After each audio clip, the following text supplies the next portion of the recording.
Dobrý deň. Chcel by som sa v rýchlosti predstaviť, som Juraj Novodovec, riaditeľ bezpečnosti v Skanska AS. A tu s mojím kolegom Hendrikom Fambrenkom, ktorý je riaditeľ bezpečnosti pre celé USA, aby sme vám radi predviedli prezentáciu o tom, ako meníme náš pohľad bezpečnosti a ako by sme radi postupovali smerom ďalej. Na začiatok, aby sme si to dokázali lepšie predstaviť, by som vám povedal taký krátky vtip. A tento vtip je o tom, ako sa nejaký pán, nazvime ho Novodomec, modlí každý večer a prosí Boha, aby vyhral lotériu. Tak ako sa tak pravidelne modlí, tak jeden krásny večer zastúpi Pán Boh k nemu a spýta sa ho: prosím ťa, spravíš pre mňa službičku? A ten pán Novodomec mu odpovie: áno, spravím. A Boh mu povie: choj a kúp si už konečne ten lístok, ten tiket. Takže je to o tomto. Bezpečnosť nie je o tom, že my budeme očakávať, že všetko bude dobré. My musíme spraviť pol kroka, aby sme to dosiahli. Preto ten pohľad bezpečnosti na Skanska sa mení a bude sa meniť. A to nechceme priamo pozerať na bezpečnosť len ako na technickú stránku veci. Chceme na to pozerať troška z ľudského hľadiska. Lebo my sami tú bezpečnosť nespravíme. My potrebujeme tých ľudí, ktorí pracujú pre nás. My potrebujeme tých subdodávateľov, ktorí pracujú pre nás. Prvý krok, ktorý bol vykonaný, vykonal top management firmy Skanska, ktorý sa rozhodol, že jednou z priorít, ktorú má, a vidíte to tu vidíte to, učiť sa a viesť v bezpečnosti. Je to ten krátkodobý cieľ. Ale aby sme mohli dosiahnuť krátkodobé ciele a skutočne ich vyplniť, potrebujeme dlhodobé ciele.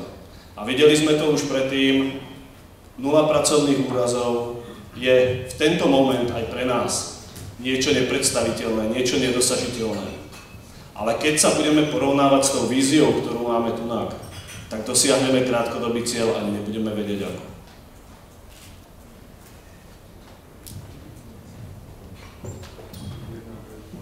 We've got microphones all over. We'll try this through translation, and hopefully the message becomes very clear. Musíme to tlumočiť, aby tá správa bola jasná. But when we started talking about safety in our organization across the globe, we recognized that we had to create a framework of what we believe, and that had to be communicated as a shared vision across our company. Při řízení bezpečnosti po celém světě jsme si uvědomili, že si musíme vytvořit nějaký rámec pro řízení.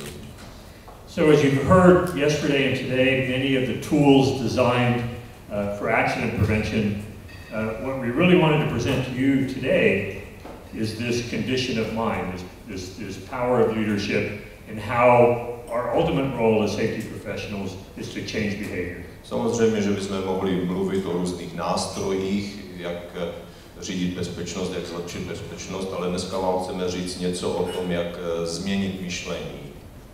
So this framework of beliefs that you see up on the screen represent those values put into place, because one thing that's true about human behavior, people always act according to their beliefs. Čili ten rámec, ty body, které vidíte na tomto slajdu, reprezentují to, čemu věříme, jak chceme postupovat dál. So briefly, we believe that every accident is preventable. Takže krátce, věříme, že každému úrazu se dá zabránit.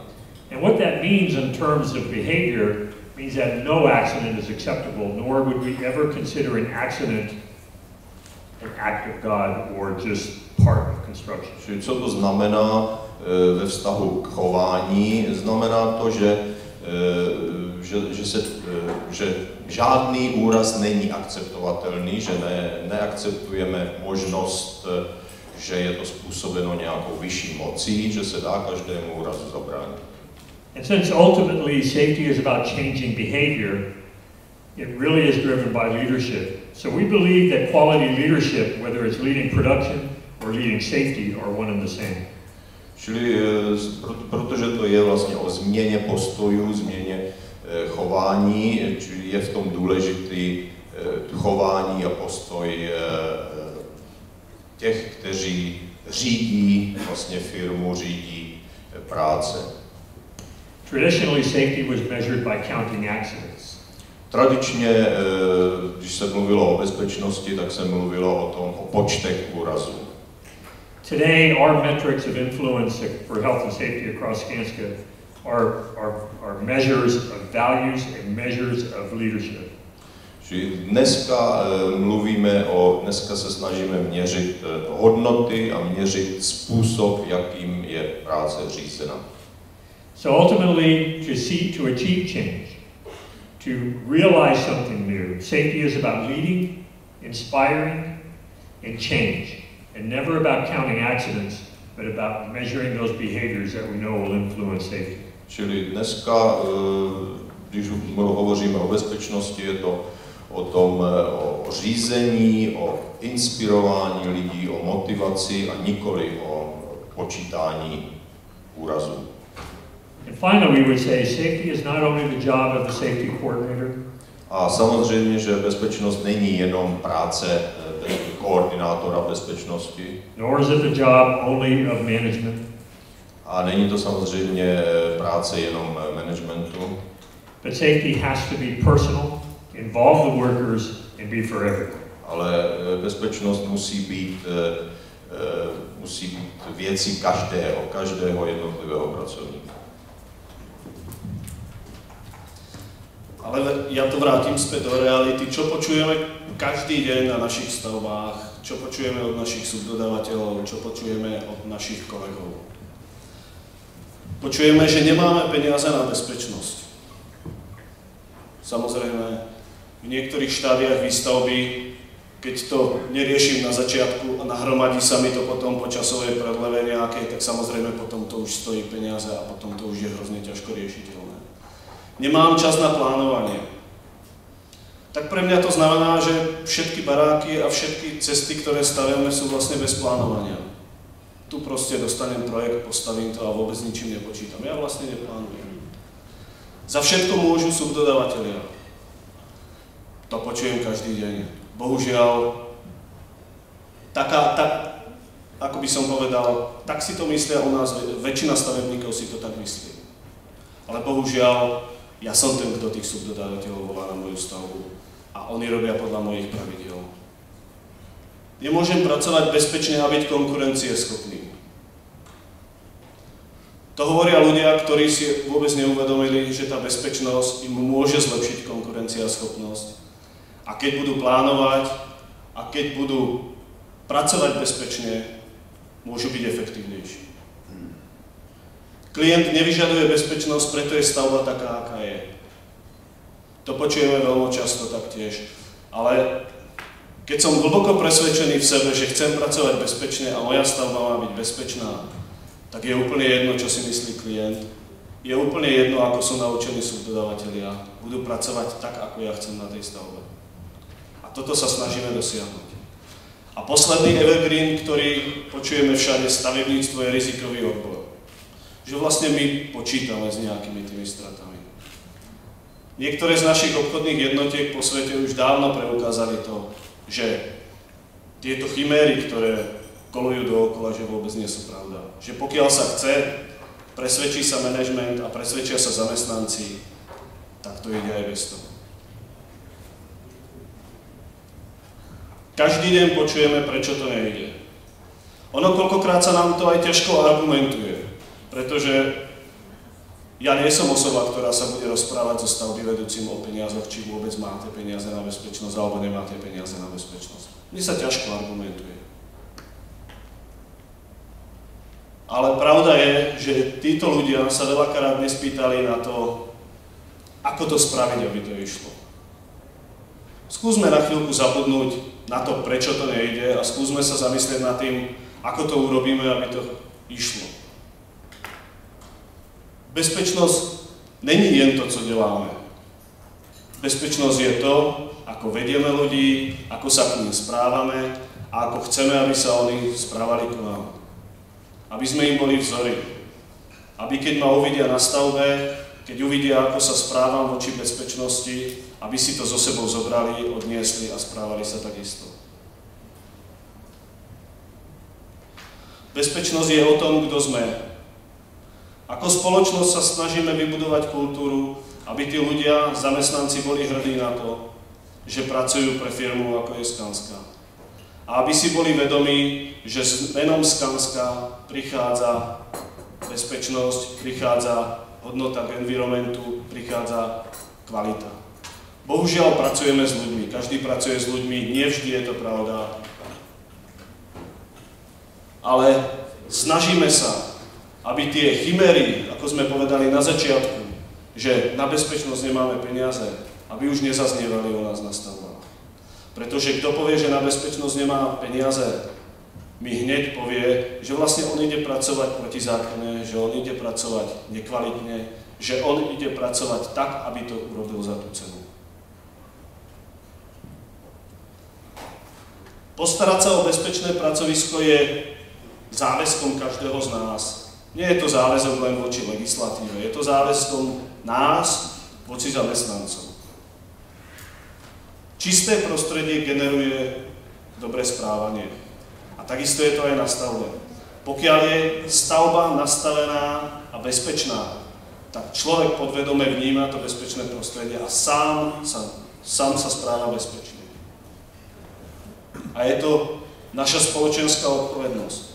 Keď budeme hovoriť o tom, že pracujeme eticky, tak musíme začať o krok vpred, kedy svojim zamestnancom povieme, že je naša zodpovednosť, aby sa každý deň vrátili domov. Že sa o to postaráme a že spravíme všetko preto, aby sa ten sľub na začiatku stal pravdou. A meniť zvyky je zložité, ale nemožné. To je najväčší problém, čo my vnímame z bezpečnosti, že tie zaužívané zvyky, ktoré majú tí ľudia na stavbách, sa ťažko menia. A preto považujeme za povinnosť vytvoriť také prostredie, že ten človek sa bude cítiť bezpečne a že príjme tú bezpečnosť za svoju.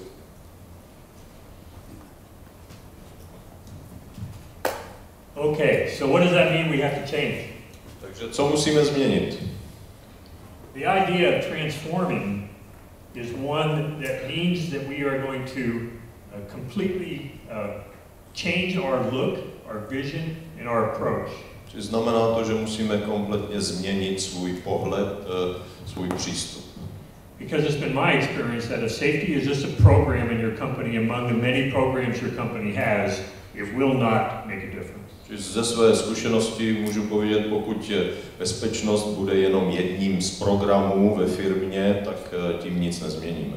But when it transforms the organization, when safety is reflected as a true value of that organization. Ale co může způsobit změnu je, pokud bezpečnost se stane jednou z hodnot firmy.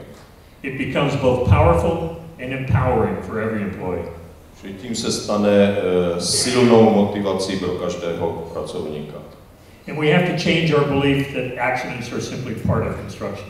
A musíme přitom změnit staré tradiční myšlení, že úrazy jsou zkrátka součástí stavebnictví. In the construction industry around the world, we have been tolerant of accidents long enough. Po celém světě jsme ve stavebnictví dlouho tolerovali, že dochází k úrazům. And we simply must do everything we can do to empower our people to truly prevent accidents. A musíme teď udělat všechno k tomu, aby jsme lidi motivovali k tomu, aby úrazům zabraňovali. The organizational questions have to change from why do we have to do this? A otázka se musí změnit z otázky, proč to musíme dělat. Or even more damaging, when you hear folks say, why not? Why do we have to why not? Čili na otázku, proč ne. But when the question becomes how do we deliver this? How do we empower employees? How do we lead? How do we actually change our industry? Then we find new possibilities. A jakmile změníme tu otázku, jak můžeme změnit situaci, jak můžeme lépe motivovat pracovníky, tak začneme nacházet možnosti řešení. And this becomes difficult because now what we're really asking of us as safety professionals or as leaders of organizations, that we have to do more than just tell the rules. We have to do more than just educate, but we actually have to inspire the behavior that allows injury-free environment. Tím se ukáže, že je to trošku obtížnější samozřejmě, protože už nám nestačí jenom říkat někomu nějaká pravidla, nějaké pokyny, ale musíme najít způsob, jak lidi inspirovat, jak lidi motivovat. And to do that, it has to become personal. A tím tomu musíme sami věřit, musí se to stát osobní otázkou. And we have to be personally driven and inspired and not just have it be our job. Čili sami musíme být inspirováni a sami musíme mít velkou motivaci k této změně. Leaders of our organization have to demonstrate their leadership visibly with regards to safety and actually walk the walk. Čili vedoucí pracovníci musí vždycky jít příkladem a velmi viditelně ukazovat způsoby, jak se co má dělat. So the question I would like to leave you with is, how can we do this? How can we do what's never been done? Čili otázka zní, jak to můžeme udělat, jak můžeme udělat něco, co se nám dosud nedařilo. How can we build structures?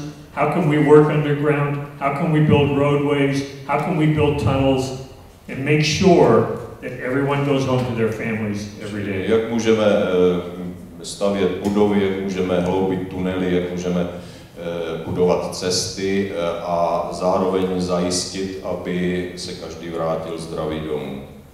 We would ask you to join us as an organization to do everything we can do to continue this journey, believing that we can send everyone home safe every day. Thank you. Čili jsme rozhodnuti z této cesty neuhnout a pokračovat v tomto smyslu dál. Děkuji za pozornost.